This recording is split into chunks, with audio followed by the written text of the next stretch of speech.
Olá, meus amigos do QAP Concurseiros, tudo bem?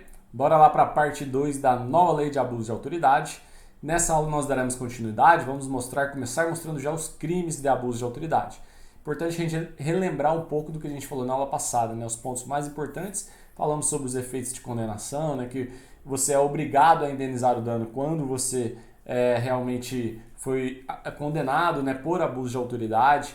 Você pode ter inabilitação para o exercício de cargo, mandato ou função por um período de 1 a 5 anos e ainda pode ocorrer a perda propriamente dita do cargo, do mandato ou função pública. No entanto, lembre que não são efeitos automáticos, beleza? E nós mostramos também que há duas possíveis medidas restritivas de direitos que podem ser aplicadas, ou é a prestação de serviço à comunidade, ou até mesmo você ter ali a suspensão, né, do exercício do cargo, função ou mandato pelo período de 1 a 6 meses, e aí durante esse prazo você não recebe os vencimentos e vantagens, beleza? Você perde eles. Bom, são os pontos mais importantes, nós fizemos algumas questões na aula passada, vamos começar então essa aula direto aí na parte 2 com os crimes da nova lei de abuso de autoridade, beleza? Tá aí meu Instagram, qualquer coisa, fiquem à vontade para mandar dúvidas, vamos juntos aí. Começar falando do artigo 9º, dos crimes e das penas. O artigo 9º ele fala pra gente direto: decretar medida privação de liberdade em manifesta desconformidade com as hipóteses legais. É o primeiro aqui, crime da nova lei de abuso de autoridade. Pessoal, é interessante porque ele já começa mostrando pra gente um crime próprio. Porque quem é que decreta medida de privação de liberdade? É o próprio magistrado. Então, o magistrado é quem é o sujeito ativo aqui, né, desse artigo 9º. Decretar medida privação de liberdade em manifesta desconformidade com as hipóteses legais. Em outras palavras, ele está querendo dizer, o juiz que ordena uma prisão sem ter qualquer embasamento legal, ele estará incorrendo no abuso de autoridade. E aí nós vamos ter que a pena é de detenção de 1 a 4 anos. Aqui já é o primeiro exemplo, né, que não encaixa aqui como infração de menor potencial ofensivo, já que a pena máxima ela é superior a 2 anos. Beleza? Bom, e aí também, quem dentro do prazo razoável deixar de, quando o juiz de garantia estiver realmente em vigência, né, quando ele realmente estiver valendo todas as regras ali do juiz de garantia, é ele que vai receber a comunicação da prisão, né? E, em consequência, ele que vai relaxar a prisão ilegal ou substituí-la por medida cautelar. Então, isso vai ficar a cargo do juiz de garantias. No entanto, dentro do prazo legal razoável, o juiz que deixar de relaxar a prisão, imagine o seguinte: você tem ali uma prisão temporária com prazo de 5 dias. Se passados 5 dias o juiz ele não relaxar a prisão, ele estará enquadrando no abuso de autoridade. Então, dentro do prazo legal, passou o prazo legal, ele deixou de relaxar a prisão, entra aí com abuso de autoridade. Ou deixou de substituir a preventiva por cautelar diversa ou liberdade provisória, né? A preventiva, se ele deixou de substituí-la dentro do prazo razoável, quando não há mais justificativas para manter essa preventiva, ele também irá responder por abuso de autoridade, ou seja, já não há mais razões para manter essa prisão preventiva e ele continua ali preso, né? Por exemplo, um exemplo é quando você já colheu todas as provas necessárias ali para dar um embasamento no processo e aí ainda assim você ainda continua mantendo essa prisão preventiva. Então, se você não substitui por cautelar diversa ou liberdade provisória, aí você incorre em abuso de autoridade, ou quando há um caso em que o juiz deferir liminar ou ordem de habeas corpus, se ele não fizer isso no prazo legal, ele acaba enquadrando como abuso de autoridade, tá? O juiz, quando há aí os requisitos necessários, ele deve deferir liminar ou ordem de habeas corpus, principalmente quando há aí precedentes, quando há você já julgados, já há uma jurisprudência já bem acertada acerca de um determinado assunto.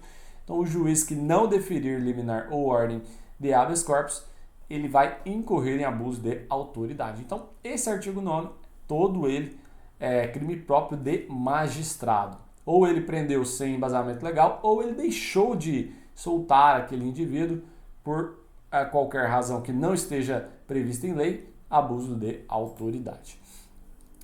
Olha aí, de novo a gente já vai começar o artigo 10 com o crime próprio também do magistrado. Por quê? É ele que decreta a condução coercitiva. Então também é crime de magistrado. Abuso de autoridade pelo juiz. Por quê? Quem é que decreta a condução coercitiva? Condução coercitiva é o próprio magistrado. E isso é o quê? Você conduzir a pessoa para prestar um depoimento mesmo sem a vontade dessa pessoa, né? Então isso é a condução coercitiva de testemunha ou investigado. Importante deixar claro as formas que a lei coloca, né? Quem é que pode receber condução coercitiva? Já deixa aqui bem claro, né? Testemunha ou investigado manifestamente descabida, ou seja, quando a gente fala descabida, nós estamos falando que não há o tipo penal, né? Você não tem um embasamento legal para poder determinar essa condução coercitiva nessa ocasião, ou sem prévia intimação. Por quê? Quando você já determina a condução coercitiva sem uma prévia intimação, você está pulando uma etapa e aí também pode incorrer aí em abuso de autoridade. Então, de maneira geral, a mesma pena do artigo anterior, 1 a 4 anos de detenção e multa. E aqui, pessoal, essa condução coercitiva de testemunho ou investigado entra nessas duas hipóteses, conforme a gente falou. Ou ela não tem um embasamento em um tipo penal, descabida, ou ele não recebeu anteriormente nenhuma prévia intimação. Então, nessas duas condições, uma ou outra condição, você já incorre aí no abuso de autoridade. Beleza? Então o magistrado ele não pode determinar a condução coercitiva daquela forma que bem entender. Não, existe um embasamento legal. Tem ali que ter esse embasamento legal não pode ser descabida e também tem que ser, pelo menos ali, uma prévia intimação para que o juiz realmente... Às vezes porque o testemunho ou o investigado ele pode ir por vontade própria, né? Então, às vezes, com uma simples intimação, ele vai até o local prestar o depoimento e não precisa de uma condução coercitiva. Beleza? Levar a testemunha que eles chamam de recalcitrante, né, que resiste ao local onde ela deverá depor. Só que, quanto à testemunha, ok, mas o STF já se pronunciou quanto à incompatibilidade de conduzir os investigados para a condução coercitiva. Em 2018, o ministro Gilmar Mendes ele falou que ele declarou a incompatibilidade com a Constituição Federal da condução coercitiva de investigados, né, ou de réus para o interrogatório, tendo em vista que o imputado não é legalmente obrigado a participar do ato e pronunciar a não recepção da expressão para o interrogatório. Ou seja, Gilmar Mendes falou que, como ele não é obrigatório, como ele não é obrigado a participar do ato, ele também não pode ser determinado contra ele uma condução coercitiva. Então, em 2018, o STF declarou essa incompatibilidade com a Constituição Federal, o fato de realizar condução coercitiva em investigados, já que a eles não é obrigatório, né, participar do ato, inclusive eles têm o direito de silêncio também já declarado constitucionalmente. Beleza? Bom, artigo 12, vamos seguir para o artigo 12. Deixar injustificadamente de comunicar prisão em flagrante à autoridade judiciária no prazo legal. Só aqui, obviamente, não é mais o juiz que está como sujeito ativo. É qualquer agente público ali, né? O delegado de polícia, enfim, que deixou de comunicar essa prisão em flagrante à autoridade judiciária no prazo legal. Então, a própria Constituição nos mostra que quando ocorre uma prisão, imediatamente o juiz deverá ser comunicado acerca dessa prisão. Então, se o juiz deixa de ser comunicado sobre a prisão para dar andamento em todos os demais trâmites, ali incorre no abuso de autoridade. Beleza? O delegado aqui geralmente é o que responde, nesse caso, por abuso de autoridade, quando ele deixa de comunicar essa prisão em flagrante ao juiz. Aqui já cabe infração de menor potencial ofensivo. Perceba que aqueles em que o juiz era sujeito ativo são todos com penas de 1 a 4 anos, né? Ou seja, não cabe aí infração de menor potencial ofensivo, mas aqui cabe, porque a pena é de detenção de 6 meses a 2 anos. Se a pena máxima é 2 anos, ela não excede 2 anos, né? Então você tem aí a possibilidade de enquadrar pelo GCRIM. Ele responderá dentro dos trâmites do GCRIM. Bom, a finalidade aqui é exatamente o exame judicial da legalidade da prisão. Por que entra como abuso de autoridade? Porque o juiz, quando ele é comunicado acerca de uma prisão, ele vai avaliar se todos os trâmites, todas as diligências foram feitas de acordo com a lei. Caso não tenham sido feitas, caso tenha sido uma prisão ilegal, ele vai relaxar imediatamente essa prisão. Então é ele que vai avaliar a legalidade dessa prisão. Com base nisso, ele deve ser imediatamente comunicado. Por isso, o fato de não comunicá-lo de imediato incorre em abuso de autoridade. É um crime omissivo, porque você deixou de fazer algo, deixou de comunicar o juiz. Beleza? Estou aí um pouquinho na frente, mas vou ler com vocês. O CPP, artigo 310, fala pra gente: após receber o auto de prisão em flagrante, no prazo máximo de até 24 horas após a realização da prisão, o juiz deverá promover audiência de custódia com a presença do acusado, blá, blá, blá, blá, blá, blá. Ou seja, por que entra como abuso de autoridade? Porque o juiz ele tem que dar andamento, né? Tanto para prestar essa audiência de custódia, como para ver a legalidade da prisão. Então, quem deixou de comunicar o juiz injustificadamente irá responder por abuso de autoridade. Beleza? Parágrafo único, ele fala a mesma coisa agora para o próprio juiz, ó. Incorre na mesma pena quem deixar de comunicar, ainda não chegou na parte do juiz, mas deixar de comunicar imediatamente a execução de prisão temporária ou prisão preventiva à autoridade judiciária que a decretou. Mesma coisa, se você deixou uma prisão, se você deixou de comunicar uma prisão em flagrante para o juiz, obviamente uma prisão temporária ou prisão preventiva, quando você dá o início à execução, o juiz também deve ser comunicado. Você deixou de comunicar imediatamente o juiz, seja para uma prisão em flagrante, seja uma prisão temporária ou prisão preventiva, incorre em abuso de autoridade. Outro direito que o prisão tem é de comunicar à família dele ou a pessoa por ele indicada, conforme previsto na Constituição. Então, se você deixa de comunicar imediatamente essa prisão desse indivíduo a qualquer pessoa, de qualquer pessoa e local onde se encontra a família ou a pessoa por ele indicada, também vai incorrer no abuso de autoridade, porque é um direito legal e constitucional do próprio preso, né? Ele de comunicar à família, o local onde ele se encontra preso, né, para a família ou alguma pessoa por ele indicada, pode ser uma namorada, enfim. Beleza?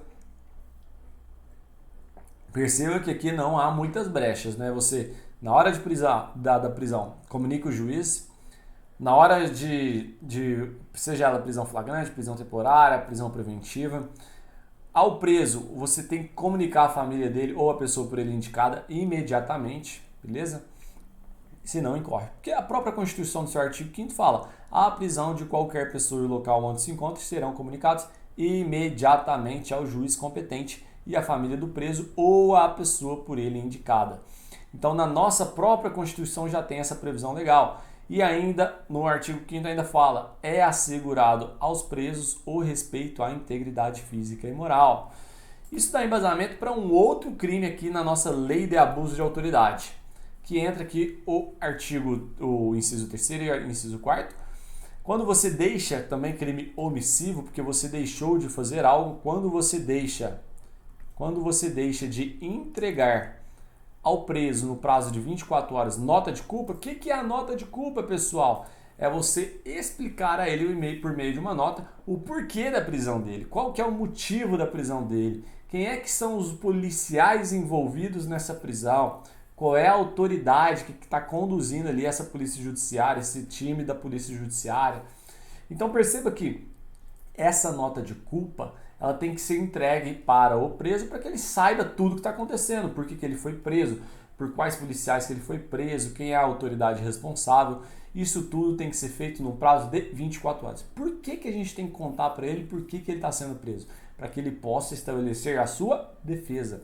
Beleza? Então, respeitando é um princípio até fundamental, você vai estar respeitando a própria dignidade dele, mas de outras maneiras também você vai dar a possibilidade dele estabelecer sua defesa. Tá? Então o prazo é 24 horas, depois que ele foi preso, né? Você tem um prazo, depois que você prendeu ele, você tem um prazo de 24 horas para apresentar a ele essa nota de culpa.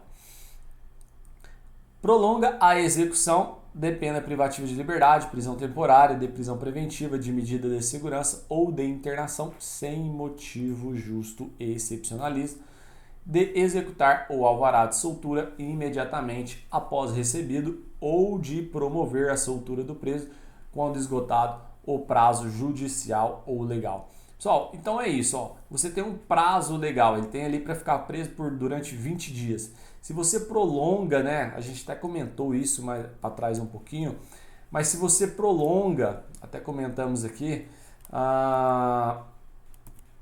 se você prolonga esse tipo de prisão sem motivo justificado, né, se você prolonga sem motivo justificado uma prisão temporária, ou se você, até mesmo uma prisão que tem um prazo certo, venceu aquele prazo, você não colocou em soltura, ou quando você recebe um alvará de soltura do próprio juiz, imediatamente essa prisão tem que ser relaxada. Quando isso não acontece, quando essa prisão, seja ela temporária, preventiva, medida de segurança ou internação, sem qualquer motivo justo e excepcionalista, não é colocado em liberdade aquele preso, responderá aos envolvidos ali por abuso de autoridade. Pode ser até o carcereiro responsável ali por trazer o preso, por relaxar essa prisão. Beleza? Então, quem prolonga essa execução de pena privativa de liberdade, sem motivo justo ou excepcionalismo, de executar alvará de soltura imediatamente após recebido ou de promover a soltura de preso quando esgotado o prazo judicial ou legal. Ou seja, aqui é o fato do preso ficar mais tempo do que devia no estabelecimento prisional. Então alguém é responsável por isso, aquele que for responsável irá responder. Tranquilo? Percebam que vários desses artigos, né, que a gente está citando são relacionados ao preso. E o artigo 13 segue essa linha. Constranger o preso ou o detento mediante 3 situações. Ou é violência ou grave ameaça ou redução de resistência. O que a gente pode citar como redução de resistência? Um exemplo, escassez de água, você não dar água, alimento, você não dar as mínimas condições para ele, né? E aí ele acaba perdendo a sua resistência, ficar sem comer um dia todo. Então, quando você constrange o preso ou o detento mediante violência, grave ameaça ou redução de sua capacidade de resistência, nós temos abuso de autoridade. Aqui, quem é que tem a tarefa, né, de preservação da imagem do preso? É o próprio juiz das garantias, né, estabelecido lá no Código de Processo Penal. Quando toda essa parte do juiz de garantias realmente entrar em vigor, nós temos que ele será o responsável, né, pela preservação da própria imagem do preso. Então perceba que aqui não é um ou outro, viu, pessoal? Não é um e outro, é um ou outro.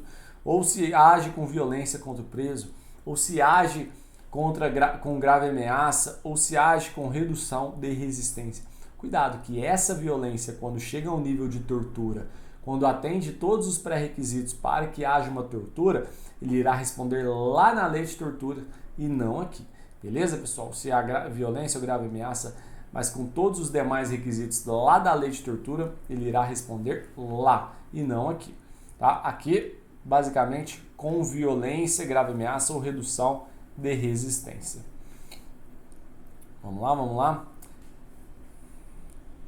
Porque lá lembre que na lei de tortura tem o seu fim próprio, né? Ou para conseguir uma informação, ou para conseguir alguma outra coisa. E perceba que aqui é simplesmente o ato de você agir com violência, grave ameaça ou redução de capacidade de sua resistência sem esperar nada em troca, né? Então, essa é a grande diferença desse artigo aqui lá para a lei de tortura. Outras formas de abuso de autoridade pelos seus agentes ali, agentes policiais, carcereiros, exibir-se ou ter seu corpo ou parte dele exibido à curiosidade pública. Ou seja, você pega lá a sua fotinha do WhatsApp, tira a foto do preso lá, acho que até rolou foto do Lula, né, porque ele estava preso, do Silveira, entre outros. Quando você pega essas imagens, tira a foto do preso e envia nos grupos do WhatsApp e isso acaba chegando a conhecimento de terceiros, chegou até a curiosidade pública. Você exibiu o seu corpo, né, o corpo ou parte dele do preso para a curiosidade pública. Não pode, isso é abuso de autoridade, porque o preso entende-se, o legislador ele entende-se que o preso já passa por uma situação constrangedora pelo simples fato de estar preso, né? E quando isso chega, essa imagem chega ao conhecimento de terceiros, é algo vergonhoso, é algo que realmente apela contra a imagem dele, por isso entra como abuso de autoridade. E aí a pergunta é, réu foragido entra como abuso de autoridade, pessoal? Muita atenção, muito cuidado. O réu foragido, ele não vai entrar como abuso de autoridade, né? Por quê? Porque aqui você protege o interesse público, tá? Aqui entra como o interesse público, porque é um réu foragido, então não haverá crime quando ocorre essa exposição, né? Ainda que não seja autorizado pelo preso, por quê? Porque aqui realmente prevalece o interesse público, o interesse de proteção da sociedade. 2. Submeter-se à situação vexatória ou constrangimento não autorizado em lei. Você chega lá com uma bandeja e entrega para o preso uma saia para que ele possa realmente ficar vestindo de mulher, para passar por uma situação constrangedora ou vejatória, faz um preso beijar o outro preso. Entende? Nessas condições, o próprio agente ali ele irá responder por abuso de autoridade porque colocou o preso diante de uma situação vexatória ou de total constrangimento. E ainda produzir prova contra si mesmo ou contra terceiro. Quando o agente ele força o indivíduo a produzir prova com violência, grave ameaça ou diminuição de sua resistência, produzir prova contra si mesmo ou contra terceiros, ele não estará respeitando os direitos fundamentais do preso, por isso, pena de detenção de 1 a 4 anos e multa, sem prejuízo da pena combinada à violência. Por exemplo, se causa uma lesão corporal, ele pode responder em concurso material com a lesão causada em si. Bom, então, produzir prova contra si mesmo, colocar em situação vexatória ou constrangimento, ou exibir parte do corpo ou o corpo em si. Beleza? Lembra disso, detenção de 1 a 4 anos, maioria dos crimes aí com detenção de 1 a 4 anos, né? E ainda o artigo 15 vem falar pra gente, com essa mesma pena, de 1 a 4 anos de multa, constranger a depor sob ameaça de prisão pessoa que, em razão de função, ministério, ofício ou profissão, deva guardar segredo ou resguardar sigilo. Então, imagine a seguinte situação. O próprio preso, ele não é obrigado, o advogado em si, ele tem um sigilo profissional ali, sigilo funcional, né? Por quê? Porque ele tem ali as suas conversas com o próprio cliente dele, né? Ali, a própria EOAB, o estatuto ali, e no artigo 7º ele fala, são direitos do advogado. E o exemplo é o advogado, o exemplo mais claro que a gente tem. Recusar-se a depor como testemunha em processo no qual funcionou ou deva funcionar, ou sobre fato relacionado com pessoa de quem seja ou foi advogado. Ou seja, se eu fui advogado de uma pessoa, ou estou relacionado àquilo, eu não posso de modo algum depor, né? Ser chamado para depor, até mesmo contra o meu próprio cliente, né? Há ali um respeito ao sigilo funcional, a preservação do sigilo funcional. Então, pessoal, quando o advogado, numa situação dessa, for constrangido a depor, aí aqui entra o próprio magistrado, né? Como sujeito ativo, quando ele constrange o advogado a depor sob ameaça de prisão, pessoa que, ou seja, ele que em razão de sua função, ministério, ofício ou profissão deva guardar segredo ou resguardar sigilo, detenção de 1 a 4 anos e multa. Não só o advogado, entre outras profissões em que nós temos aí a preservação do sigilo funcional, vai entrar aqui como abuso de autoridade. Beleza, pessoal? Show de bola. Esse é o nosso artigo 15. Então, você constranger alguém a depor, mas alguém que deva resguardar segredo ou sigilo, estará incorrendo em abuso de autoridade. Vamos lá, parágrafo único, fala o seguinte pra gente. Incorre na mesma pena quem prossegue com um interrogatório. A pessoa tem o direito ao silêncio, né? Conforme o artigo 186 lá do Código de Processo Penal, que ele fala, né, que antes de iniciar o interrogatório tem que ser comunicado do seu direito de permanecer calado e de não responder perguntas que lhe forem formuladas. Se o juiz ele vai lá e insiste para que a pessoa responda, continua o interrogatório, vai fazendo perguntas, instigando ele, abuso de autoridade. Ele tem direito ao silêncio. Caso ele seja constrangido pelo juiz e acabe sendo forçado a responder perguntas, ou seja, o juiz não está respeitando o direito de silêncio dele, abuso de autoridade. Item 2 fala o seguinte, de pessoa que tenha optado por ser assistida por advogado ou defensor sem a presença de seu patrono. Mais uma vez, o juiz vai lá e prossegue no interrogatório, continua fazendo um monte de pergunta àquela pessoa que decidiu ser assistido pelo advogado. E o advogado não está presente naquele momento. E o juiz vai lá e continua fazendo as perguntas. Opa, peraí. Ele já optou ou pelo silêncio ou pelo direito de ter advogado. Ali cessa o interrogatório. Não há mais o porquê dar prosseguimento. Ele tem o direito, será respeitado e ele não será prejudicado por isso. Então você não pode realmente continuar esse interrogatório nessas situações, beleza? Senão incorre em abuso de autoridade.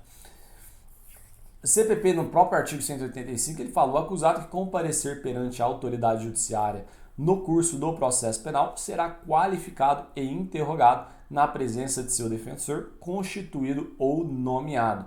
Ele será interrogado na presença do seu advogado, seu defensor, constituído ou nomeado. Beleza? Então não há aqui o que se falar em continuar no interrogatório se ele estiver sem a presença de seu patrono. Agora vamos trabalhar um pouquinho a questão da violência institucional. Isso não tem caído, isso tem despencado em provas de concurso.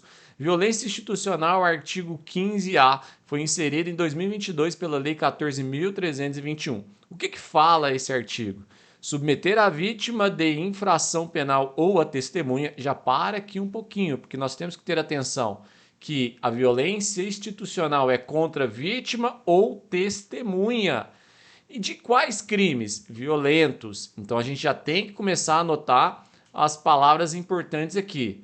Contra vítima ou testemunha, né? Então nós temos que é contra vítima ou testemunha. E de crimes violentos. Não é qualquer crime que a pessoa será vítima de violência institucional, violência do Estado. Somente quando ela for vítima de crimes violentos e seja a vítima ou a testemunha.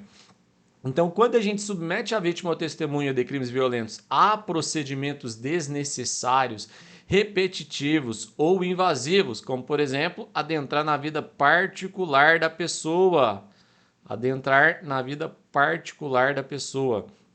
que a leve a reviver sem estrita necessidade situação de violência, ou seja, faz com que haja uma revitimização, para ela tendo que voltar a relembrar várias vezes. Um exemplo disso é quando você faz perguntas repetidas, diferentes agentes públicos fazendo as mesmas perguntas, né? Ou seja, ela está tendo que reviver aquela situação de violência mais uma vez, tendo que relembrar tudo que ela passou, aumentando o sofrimento, a carga de sofrimento dessa vítima.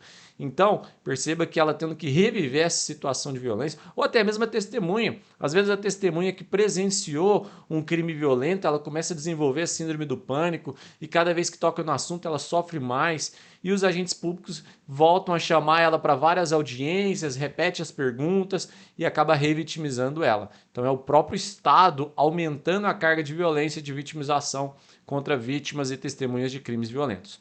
Outras situações potencialmente geradoras de sofrimento ou estigmatização.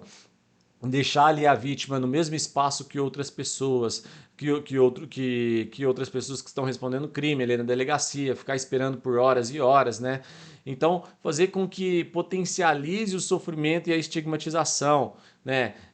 Chegar a publicar, um dos policiais publicar nas redes sociais que aquela vítima nem é tão vítima assim, porque ela contribuiu para a ocorrência criminal, sabe? De alguma forma, potencializar e aumentar o sofrimento pela estigmatização, ou seja, o que é estigmatizar? Quando você marca negativamente uma pessoa, quando você marca negativamente aquela pessoa, beleza? Quando você marca negativamente aquela pessoa.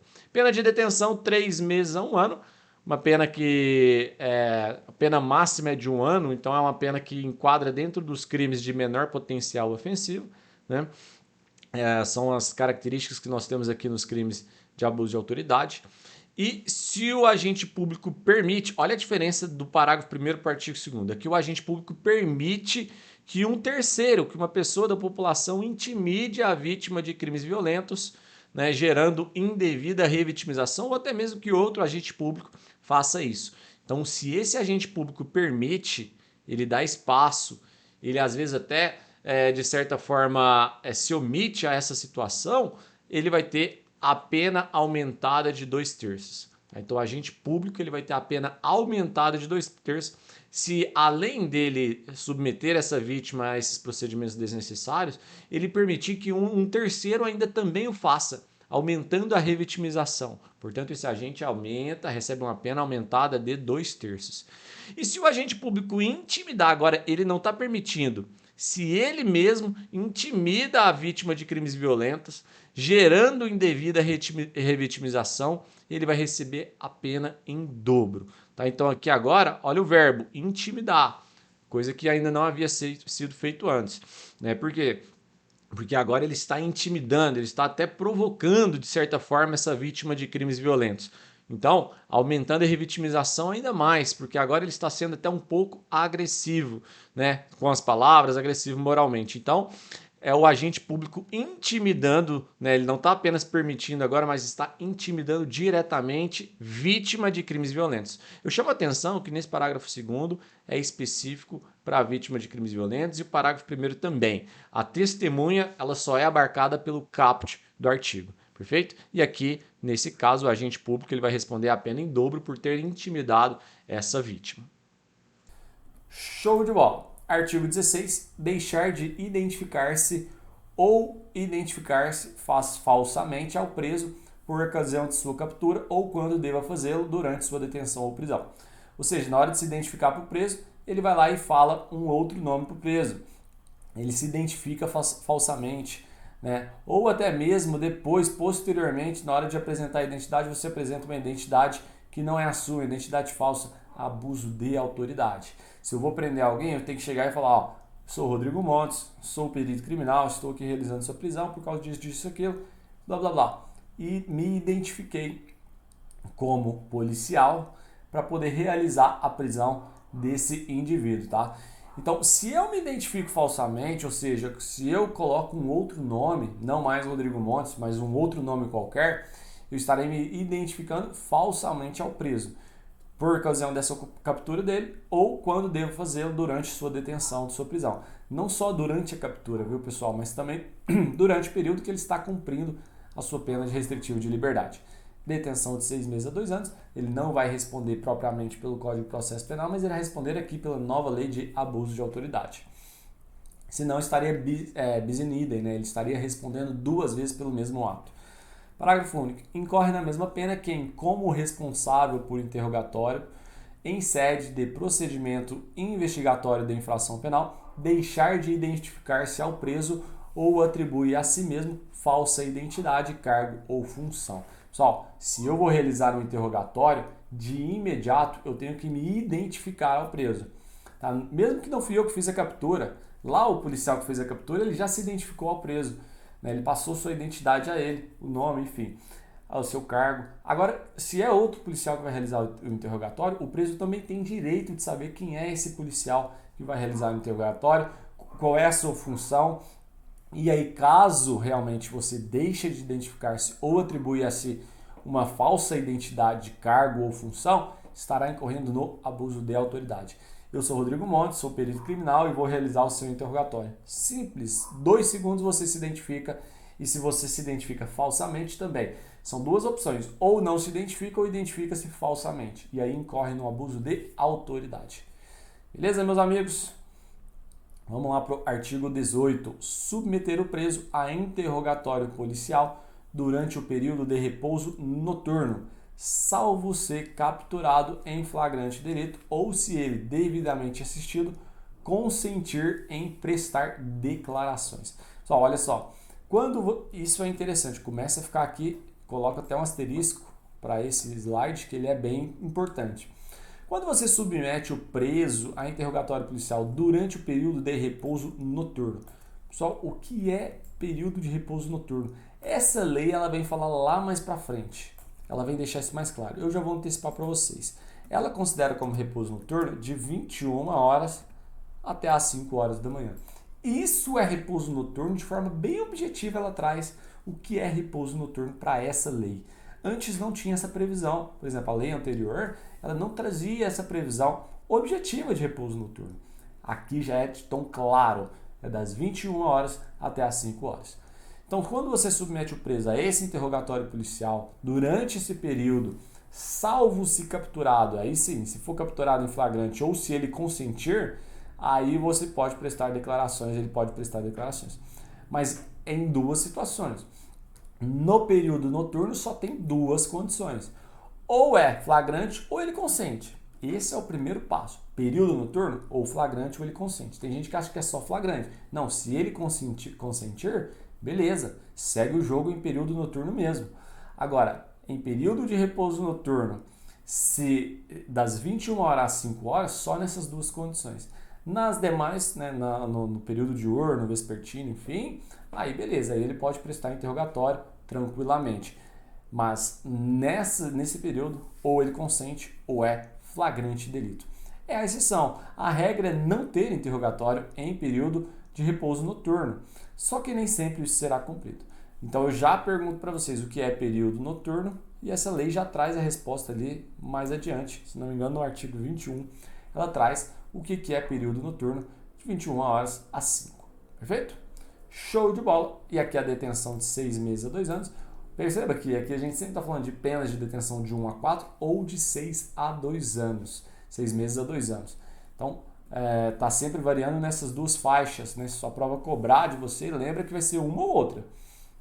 E antes da gente passar para as questões, artigo 19, impedir ou retardar injustificadamente o envio de pleito à pessoa, né, de preso à autoridade judiciária competente para apreciação da legalidade da sua prisão ou das circunstâncias de sua custódia.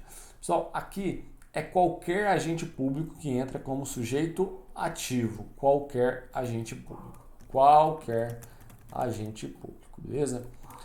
Qualquer agente público que impediu ou retardar, vamos supor que o delegado ele foi lá para comunicar imediatamente, né, a prisão, são duas coisas diferentes. O delegado comunica imediatamente a prisão e também depois ali, né, ou o agente público em si, qualquer agente público envolvido ali, ele vai enviar o que? O pleito do preso à autoridade judiciária. Por quê? Esse pleito é exatamente os documentos necessários envolvendo todas as diligências que ocorreram para que o juiz aprecie a legalidade de sua prisão ou das circunstâncias de sua custódia. Pessoal, quem impede ou retarda pode ser o investigador, pode ser o escrivão. Então, qualquer agente público que está ali envolvido nesse caso pode dificultar esse envio do pleito à autoridade judiciária, ao juiz, né, para realmente apreciar essa legalidade. Quem é que dificultou ou impediu, quem impede ou retarda, 1 a 4 anos de multa. Incorre na mesma pena o magistrado que, ciente do impedimento ou demora, ele deixa de tomar as providências tendentes a saná-lo ou, não sendo competente para decidir sobre prisão, deixa de enviar o pedido à autoridade judiciária que o seja. Beleza? Então, aqui são dois lados que a gente tem que ver. O juiz, ele deixou de correr atrás, ele viu que está tendo uma demora, né, um retardo em si, e ele não fez nada. Então, ele também responde junto. Ele responde também por detenção de 1 a 4 anos. Ou seja, aquele agente que impediu ou retardou, quer dizer, o juiz já sabe que o indivíduo foi preso, já foi comunicado, só que ele vai receber o pleito, né? E aí, se ele percebe que está demorando para receber esse pleito, passou ali um prazo já e ele não recebeu, então ele também, se ele se omite quanto a isso, ele também responderá por abuso de autoridade. Ó, se ele deixa de tomar as providências tendentes a saná-lo, essa demora, né, esse retardo, ou não sendo competente, se ele deixa de enviar o pedido à autoridade judiciária que é competente, detenção de 1 a 4 anos. Vamos lá, como não temos questões, né? Aqui eu inventei questões para que a gente não passe em branco, então vamos lá. São crimes presentes na nova lei de abuso de autoridade, exceto, pausa o vídeo e responde pra gente. Solicitar ou receber para si ou para outrem, direta ou indiretamente, ainda que fora da função ou antes de assumi-la, mas em razão dela, vantagem indevida, ou aceitar promessa de tal vantagem. E aí, é abuso de autoridade ou não? Isso não é abuso de autoridade, pessoal.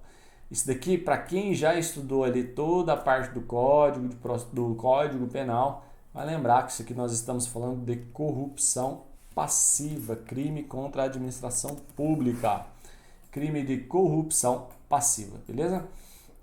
Então, aqui já é a nossa resposta, né? Porque ele quer que não é crime da nova lei de abuso de autoridade, é o item A. Vamos ver as demais, né? Melhor do que ver o itens que a gente quer marcar, é entender os demais.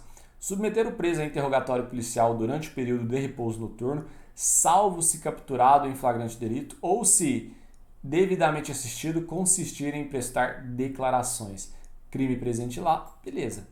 Constranger a depor sob ameaça de prisão, pessoa que em razão de função, ministério, ofício ou profissão deva guardar segredo ou resguardar sigilo. Demos o exemplo do advogado, que ele não pode ser constrangido a depor, por exemplo, porque ele tem ali a preservação do sigilo funcional. Constranger o preso ou detento mediante violência, grave ameaça ou redução de sua capacidade de resistência, são essas três condições, né? A produzir prova contra si mesmo ou contra terceiro. Entra aí como abuso de autoridade. Decretar, nós lemos isso também, decretar a condução coercitiva de testemunha ou investigado manifestamente descabida ou sem prévia intimação de comparecimento ao juízo. Então, quando decreta condução coercitiva sendo descabida, ou seja, sem amparo legal ou sem prévia intimação, abuso de autoridade. Feito? Tranquilinha, tranquilinha. Bora para a próxima. Qual dos itens abaixo está em conformidade com a nova lei de abuso de autoridade sobre o interrogatório policial ao qual o preso pode ser submetido? Em nenhuma hipótese, o preso pode ser submetido a interrogatório policial durante o período de repouso noturno. Deixa eu ver se eu consigo aparecer para vocês. Estou pegando só uma parte finalzinha da letra D. Na hora que a gente for ler a letra D, eu saio da frente de novo. Pessoal, aqui ele está pedindo, né, qual que está em conformidade com a nova lei de abuso de autoridade sobre o interrogatório. Qual item está certo, então, ao qual o preso pode ser submetido. Em nenhuma hipótese, o preso pode ser submetido a interrogatório policial durante o período noturno, de repouso noturno. Errado, existem duas hipóteses. Ou ele consente ou em flagrante delito. Durante o período de repouso noturno, poderá ocorrer o interrogatório policial caso o preso consinta, estando ou não assistido por advogado. Pessoal, cuidado! Estando ou não assistido pelo advogado está falso, tá? Ele tem que estar assistido por advogado. Não há brechas na lei aqui para isso. A pena do crime de agente público que submete preso a interrogatório policial durante o período de repouso noturno em desconformidade com a lei é de detenção de 1 a 4 anos e multa. Errado é de 6 meses a 2 anos e multa. 6 meses a 2 anos e multa. Em caso de flagrante delito, o preso poderá ser submetido a interrogatório policial em qualquer horário. Perfeito, sem dúvidas, né? Não só em período de repouso noturno, diurno, vespertino, se é flagrante delito, qualquer hora ele pode ser submetido a interrogatório policial. Muito bom, segue o jogo. Vamos lá. 3. Acerca da nova lei de abuso de autoridade, julgo o item a seguir. O agente público que deixar de identificar-se ou identificar-se falsamente ao preso por ocasião de sua captura ou quando deva fazê-lo durante sua detenção ou prisão, responderá por falsidade ideológica do Código Penal? Não, cuidado pessoal, a própria questão já contou pra gente. Não responderá por falsidade ideológica do Código Penal e responderá aqui na nova lei de abuso de autoridade. Ela está lá no artigo 16, né? Ele fala, deixar de identificar-se ou identificar-se falsamente ao preso por ocasião de sua captura ou quando deva fazê-lo durante sua detenção ou prisão. E aí você tem detenção de 6 meses a 2 anos e multa. Beleza? Então responde pelo artigo 16, vamos colocar aí, artigo 16 da nova lei a nova lei que já está ficando velha, né? Nova lei de abuso de autoridade. Beleza? E não pelo Código Penal, porque é a lei mais específica que nós temos aqui. Beleza? Então esse item está errado. Vamos para mais uma questão. Acerca da Lei 13.869, julgo o item a seguir. Joãozinho, advogado, foi constrangido a depor pelo magistrado Barreto, sob ameaça de prisão, como testemunha em processo do qual funcionou e deve guardar segredo. Barreto responderá por abuso de autoridade? Barreto é o magistrado. Se o juiz forçou o advogado a responder, né, em processo no qual ele funcionou e deva guardar segredo, ele tem o próprio estatuto da OAB que preserva o sigilo funcional dele. Então, ele tem um embasamento legal e se o magistrado Barreto ele força isso e vai contra esse estatuto, ele estará incorrendo também em abuso de autoridade. Tá? Então, ele fala, Barreto responderá por abuso de autoridade? Sim, ele constrangiu esse advogado a depor, mesmo quando no caso em que ele funcionou e que deva guardar segredo. Nesse caso, estará contra o princípio da preservação do sigilo funcional, por isso incorre em abuso de autoridade. Beleza? Bom, com isso a gente fecha mais uma aula, pessoal. Fechamos a parte 2, vamos direto para a parte 3. Abraço pela paciência, muito obrigado. Vamos juntos, rumo à aprovação. Tchau!